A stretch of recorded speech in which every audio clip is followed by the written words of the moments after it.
For my assignment, I was assigned to line 16 of the document. My elements include a cauldron, an old man, a yellow mirror, and the word creaking. The end of the story was the magic beast was found again and the execution was averted. So there once was an old man who lived in a creaky old cottage.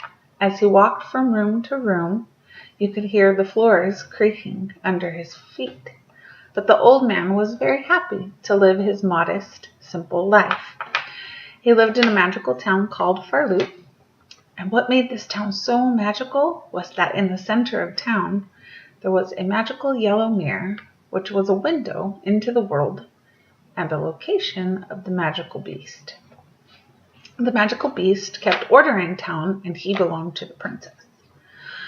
Of course, there was an evil, wicked witch who wanted to take the magical beast from the princess so that she can harness the beast's power for her wicked ways.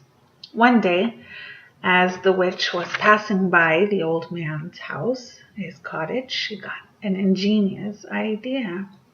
So she transformed into a normal-looking woman, and struck up a conversation with the old man. She memorized all of his features, and she went back to her lair, and in her cauldron she cooked up a spell.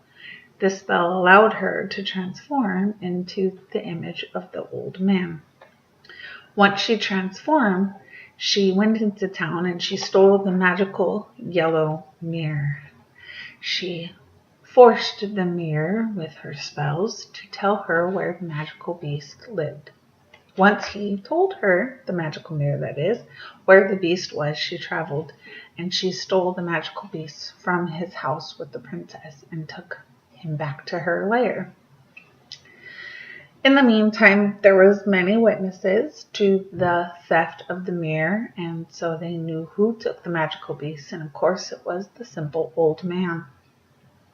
But the old man was at his house far outside of town, and he was none the wiser to everything that was going on inside the town.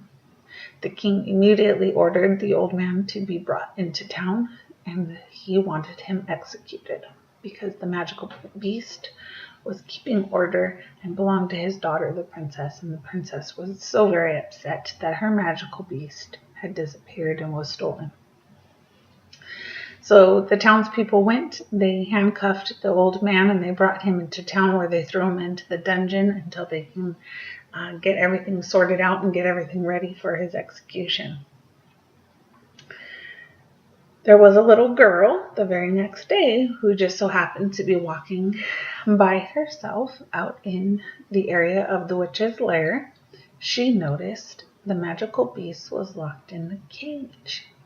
Now, the little girl was very scared, of course. She didn't want to get caught by the witch, and she didn't know if the witch was home, but she saw the sadness in the magical beast's eyes, and she knew that he was far from home, and she also knew that without him in the town, or in his home, in his rightful home with the princess, that the town could just kind of go loopy and go crazy, and he's what kept order.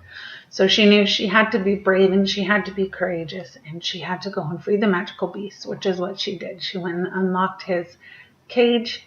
He flew out and returned back home to the princess.